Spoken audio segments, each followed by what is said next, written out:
السلام علیکم جی، کیا حال چال ہے؟ آج ہم سورۃ طلاق کی آیت نمبر 10 سٹارٹ کریں گے۔ اس آیت میں بہت مشکل حروف ہیں، وقف بھی ہیں جو آپ نے لازمی سیکھنے ہیں، تو میرے ساتھ جڑے رہیے گا اور سٹارٹ کرتے ہیں۔ اعوذ باللہ من الشیطان الرجیم، بسم اللہ الرحمن الرحیم۔ اعد اللہ، پہلے یہاں پر الف آ گیا، عین آ گیا، دونوں میں واضح فرق ہے۔ الف عین دونوں کی ادائیگی ہم نے مخارج والی کلاس میں سیکھی ہوئی ہے۔ تجوید کا ہم نے پہلے جو کلاس لیا تھا مخارج والی، اس میں آپ لازمی سارے حروف کی ادائیگی سیکھ کے آئیں۔ میں انشاءاللہ ویڈیو کے آخر میں لگا دوں گی، لازمی لیجیے گا۔ اعد اللہ، جب بھی اللہ کے نام سے پہلے زبر آتی ہے ہم اللہ کے نام کو موٹا ادا کرتے ہیں۔ لہم عذابا، ہا جو ہے حلق کے نیچے والے حصے سے، زال جو ہے سافٹ لیٹر ہے۔ اب یہاں پر دیکھیں با دو زبر کے بعد شین ہے، یہاں پر ہم اس تنوین کو چھپائیں گے۔ تنوین کیا ہوتی ہے؟ دو زبر دو زیر یا دو پیش کو ہم تنوین کہتے ہیں۔ عذابا شدیدا فت، اگین یہاں پر دیکھیں لا بنا ہوا ہے، اس لا پہ ہرگز وقف نہیں کرنا ہوتا ہے۔ یہاں پر بھی اکفا کریں گے، یہاں پر بھی اکفا کریں گے۔ دو زبر کے بعد شین ہے، شین حروف اکفا میں سے ہے۔ دال دو زبر کے بعد فا ہے، فا حروف اکفا میں سے ہے۔ حروف اکفا کی کلاس پہ ہم نے تجوید والے کورس میں لی ہوئی ہے۔ ٹھیک ہے، چار جو نون ساکن کے قواعد ہوتے ہیں، اظہار کا قاعدہ، اکفا کا قاعدہ، اقلاب کا قاعدہ اور ادغام کا قاعدہ، یہ چاروں قواعد نون ساکن یا تنوین کے ہوتے ہیں۔ تجوید کی کورس میں ڈیٹیل میں سمجھایا ہوا ہے ہر ایگزامپلس کے ساتھ۔ عذابا شدیدا فاتقوا اللہ، فا کو ڈائریکٹ تا کے ساتھ ملائیں، الف کو چھوڑ دیں۔ جب بھی تشدید آتی ہے، یہ شد آتی ہے، پیچھے والی نشانی کے ساتھ ملتی ہے۔ صحیح ہے، اگر یہاں پر تشدید نہ ہوتی تو ہم فاتقوا پڑھتے، ابھی ہم فت پڑھیں گے، الف کو چھوڑ دیں گے، اگنور کر دیں گے، ادا نہیں کریں گے۔ قوف کو ڈائریکٹ اللہ کے ساتھ ملائیں گے، واو الف ان کو چھوڑ دیں گے۔ اللہ کے نام سے پہلے پیش آئے گا تب بھی اللہ کا نام موٹا ادا ہوگا۔ فاتقوا اللہ یا اولی الالباب، اب یہاں پر دو چیزیں نوٹ کرنے والی ہیں، ایک تو یہاں پر واو ہے، اس کو چھوڑ دینا ہے، ادا نہیں کرنا۔ کیوں؟ کیونکہ یہاں پر کوئی بھی سکون یا ساکن کی نشانی نہیں ہے۔ ایسی والی جو نشانی ہوتی ہے اس ٹائپ کی، ایسی والی جو نشانی ہوتی ہے اس کو ہم سکون کی نشانی کہتے ہیں۔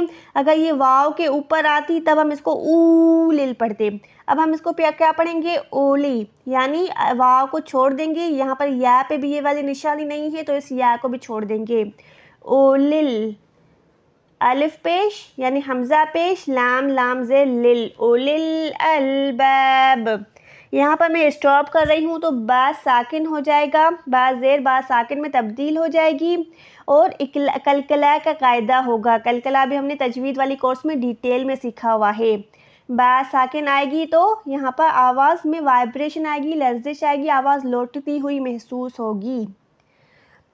اچھا، اب میں تھوڑا سا اس کو سمجھا دیتی ہوں۔ یہ جو تین نقطے ہوتے ہیں ایک ہی آیت میں دو دفعہ آتے ہیں، یہاں پر دیکھیں 9 to 10، یہ ایک آیت ہے۔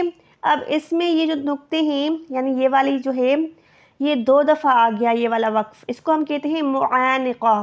یہ جو تین نقطے ہوتے ہیں یہ کسی کے بھی اوپر آ سکتے ہیں، ان کے اوپر آ سکتے ہیں، صرف جیم کے اوپر آ سکتے ہیں، ایسے بھی آ سکتے ہیں، مطلب کسی کے بھی اوپر آئیں گے لیکن دو دفعہ ایک ساتھ آئیں گے۔ تو ہمیں کیا کرنا ہوتا ہے؟ ان دونوں میں سے کسی بھی ایک پہ ہم نے وقف کرنا ہوتا ہے، دوسرے پہ ہم وقف نہیں کر سکتے۔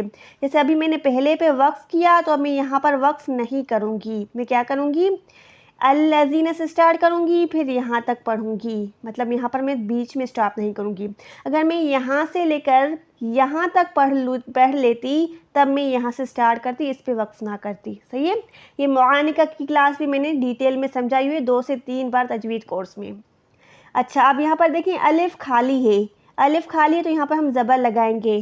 یہ حمزۃ الوصل یا خالی الف کی بھی میں نے 2 سے 3 کلاسز دی ہیں، بالکل ڈیٹیل میں سمجھائی ہوئی ہے۔ لازمی حمزۃ الوصل والی کلاس بھی لیجیے گا، وہ بھی میں ویڈیو کے آخر میں لگا دوں گی۔ الذین آمنوا قد اچھا دال ساکن پہ ہم رک رہے ہیں، نو سوری، دال ساکن یہاں پر آ گیا تو یہ بھی حروف کلکلا میں سے ہے، ہم اس کو قد نہیں پڑھ سکتے، ہم نے پڑھنا ہے قد قد، صحیح، دال بھی وائبریٹ ہوگی، لوٹتی ہوئی محسوس ہوگی۔ یہ 5 حروف ہوتے ہیں، قاف طا با جیم دال، صحیح، حروف کلکلا کی کلاس بھی لازمی لیجیے گا۔ قد انزل اللہ، نون ساکن کے بعد زا ہے، اکفا کریں گے، اللہ کے نام سے پہلے زبر ہے، موٹا حروف ادا کریں گے۔ قد انزل اللہ الیکم ذکرا، رن یعنی یہاں پر 2 زبر پہ رکے تو را ہو گیا، را موٹی ادا ہوگی، الیکم ذکرا، صحیح ہے۔ اب یہاں پر میں ذکر نہیں پڑھ رہی، قاف 2 نقطوں والا ہوتا تب ہم اس پہ کلکلا کرتے، یعنی ذق ایسے کر کے پڑھتے، ابھی یہاں پر آپ نے آواز کو نہیں لوٹانا، ذکرا، ٹھیک ہے۔ انشاءاللہ جی آئی ہوپ کہ آپ نے اس ویڈیو سے، اس آیت سے بہت کچھ سیکھا ہوگا۔ اگر ایسا تو ویڈیو کو لائک ضرور کیجیے گا، چینل کو سبسکرائب کیجیے گا اور بیل آئیکن کو ضرور پریس کیجیے گا تاکہ جیسے جیسے میں ویڈیوز اپلوڈ کروں آپ کے پاس نوٹیفیکیشن آتی رہے۔ دعا میں یاد رکھیے گا، ملتے ہیں ایک اور ویڈیو کے ساتھ، تب تک کے لیے اللہ حافظ۔